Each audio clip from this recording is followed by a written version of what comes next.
Good morning to all our listeners tuning into Hot Topic and Fresh News, today the 10th of July, 2024. We're bringing you the latest and most pressing news. Tensions are escalating in the Middle East as Israel prepares for a possible full-scale conflict with Hezbollah in Lebanon. Hezbollah, backed by Iran, has significantly increased its military capabilities, now possessing an estimated 130,000 to 150,000 rockets and missiles. This includes advanced weaponry like precision-guided munitions and larger ballistic missiles capable of reaching major Israeli cities. Notably, Hezbollah's arsenal has expanded to include sophisticated drones and air defense systems, presenting a unique challenge to Israeli air superiority. As both sides exchange strikes, the potential for significant civilian displacement and damage escalates. This is a developing story, and we will continue to monitor the situation closely. Stay with us for more updates. Good morning, listeners. This is Emily, your guide to today's most pressing news stories here on Hot Topic and Fresh News. And I'm David, at your service. Make sure you're subscribed and have those notifications turned on so you don't miss a moment of our coverage. Now, let's dive into the headlines.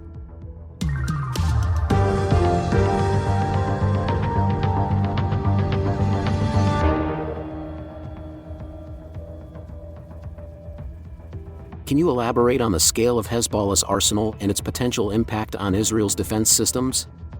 Certainly.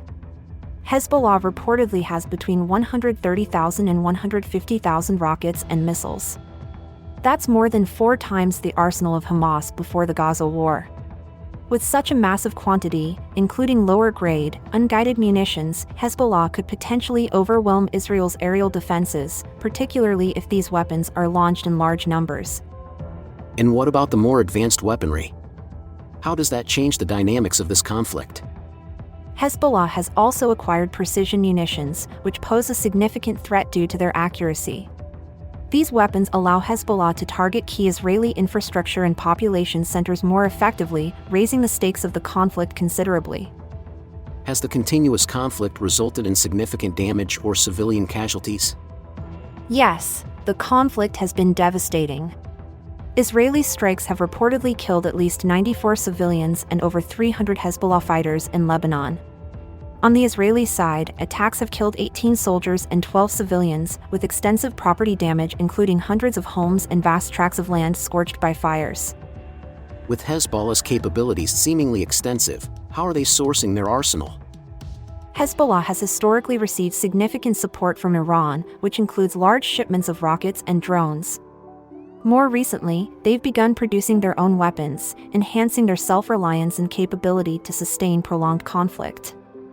What are the broader implications of this conflict for the region?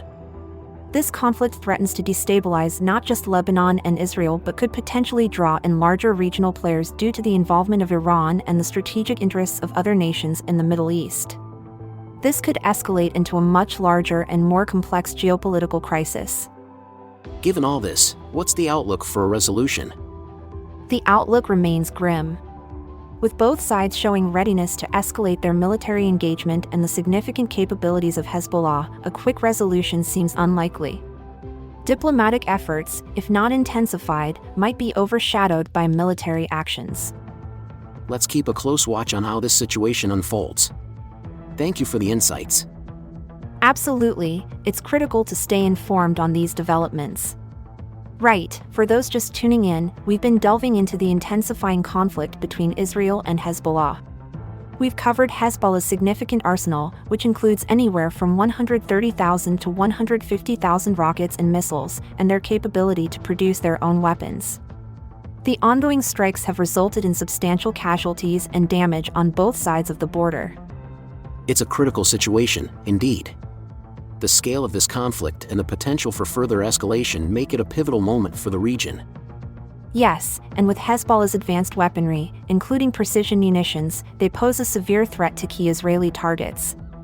This conflict could have far-reaching implications, not just for Israel and Lebanon, but for the entire Middle East. Given the complexity and the stakes involved, it's a situation we'll continue to monitor closely. What's next on our agenda? Let's keep our viewers updated with any new developments and delve deeper into the geopolitical ramifications of this conflict. Stay with us. Can you tell us more about the Birkin rockets and their impact in the current conflict? Absolutely. The Birkin rocket is essentially an improvised rocket-assisted munition that's become a signature weapon for Iran-supported groups in the Middle East. It can create extensive destruction within 500 feet of the impact point. Hezbollah's adoption of this weapon marks a significant escalation in their offensive capabilities. And what about the Katyusha rockets? How are they being used by Hezbollah? Katyusha rockets, originally Soviet-made and then copied by Iran, have a range of 12 to 24 miles. They are unguided but can be launched in rapid succession, which allows Hezbollah to fire large volleys at once. This makes them particularly effective at saturating enemy defenses despite their lack of precision. There's also mention of more sophisticated weaponry like the Fadeh 110 missile. What can you tell us about that? The Fadeh 110 is a larger, guided ballistic missile with a range of up to 185 miles. This puts major Israeli cities like Tel Aviv and Jerusalem within reach, significantly raising the stakes of the conflict. These missiles are more advanced, capable of precise targeting, which increases their threat level. With this array of missiles at Hezbollah's disposal, what might be the implications for Israeli defense strategies? Israeli defense systems are now facing a multifaceted challenge. The diversity and sophistication of Hezbollah's arsenal require a flexible and highly responsive defense strategy. Israel will likely need to enhance its missile defense systems like Iron Dome and David Sling to counter these threats effectively. As we discuss these serious developments, I'm just receiving word of another major story that's trending right now. It appears there's been a significant breakthrough in peace negotiations elsewhere in the Middle East. This is quite unexpected but a potentially positive shift in regional dynamics. We'll definitely need to keep an eye on how this develops alongside the ongoing conflict we've been discussing. Could you elaborate on the significance of Hezbollah's claims regarding precision-guided munitions? Certainly. Hezbollah's assertion about converting rockets into precision missiles, particularly with Iranian expertise, signifies a strategic enhancement of their military capabilities. Precision-guided munitions are critical because they allow for more targeted attacks, reducing collateral damage and increasing strike efficacy. This development is particularly alarming for Israel, which has to recalibrate its defensive strategies accordingly. Nasrallah mentioned the potential transformation of conventional rockets using spice-like kits. How does this compare to the technology used by Israel? The Spice Kit is a technology that the United States provides to Israel to upgrade ordinary bombs into smart bombs. If Hezbollah is indeed accessing similar technology, it would represent a significant shift in the balance of power, allowing them to carry out precise strikes from a distance, much like those Israel can execute. Moving on to drones, can you discuss the types Hezbollah is employing and their implications? Hezbollah's utilization of drones, especially those modeled after the Iranian Ababil-T, is a game-changer. These drones can carry around 90 pounds of explosives and strike targets up to 75 miles away. Their ability to launch advanced drones capable of firing rockets and exploding on impact further escalates the threat, enabling them to hit high-value targets with considerable precision. What about the broader implications of Hezbollah's growing self-reliance in arms manufacturing? Hezbollah's shift towards self-reliance in manufacturing drones and other weaponry reduces their dependency on Iran, albeit not eliminating it. This autonomy allows for sustained military readiness and potentially more frequent engagements in the region. It also poses a challenge for Israeli intelligence, which must now monitor a broader range of technologies and manufacturing capabilities within Lebanon itself. These developments in missile technology and drone warfare are reshaping the strategic landscape in the Middle East. It's a profound escalation that could dictate future engagements and necessitates close monitoring. The recent incident where a drone flew over Haifa undetected for hours is quite alarming. What can you tell us about Hezbollah's capabilities in this regard? This incident underscores a significant advancement in Hezbollah's reconnaissance capabilities. The drone, believed to be the Iranian-made Hudhud-1 UAV, was able to gather intelligence on key strategic sites without detection. This demonstrates not only technological sophistication but also a strategic shift in how Hezbollah is conducting its surveillance and intelligence operations. With Hezbollah employing surface-to-air munitions like the Iranian 358 anti-aircraft missile, what challenges does this pose to Israeli air superiority? These surface-to-air missile capabilities represent a notable shift.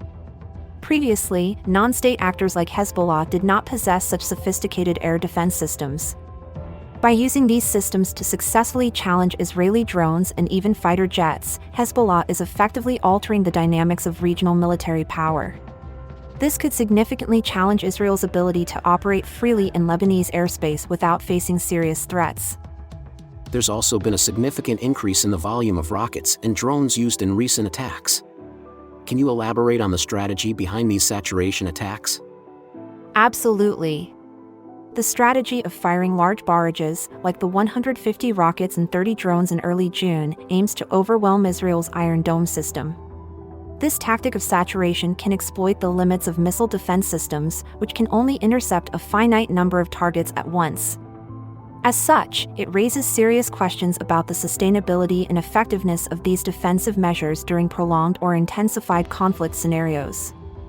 And finally, what could the implications be for Israel's longer-range missile defense systems, such as David's Sling and Arrow?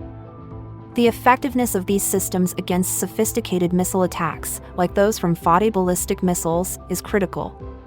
Questions remain about their ability to detect, track, and neutralize targets before they are launched. This is a crucial area of concern for Israeli defense, especially considering the increasing reach and precision of the missiles now being deployed by Hezbollah. As we continue to monitor these developments, it's clear that the evolving military capabilities of Hezbollah are reshaping the security landscape of the region. These advancements could potentially dictate the tactics and strategies of future conflicts, making it a critical topic for ongoing analysis and discussion. Thanks for tuning into Hot Topic in Fresh News today. We explored the emerging military dynamics in the Middle East and their implications. It's been fantastic having you join us for this vital discussion.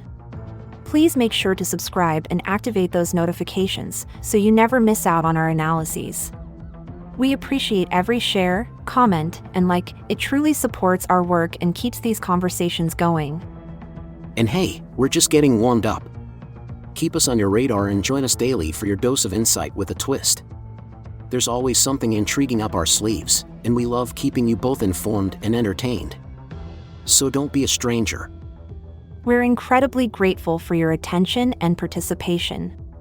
Looking forward to the next session where we'll dive deep into more pressing news. Until then, Emily and David, stay in the loop, keep your eyes on the news, our channel's content will amuse.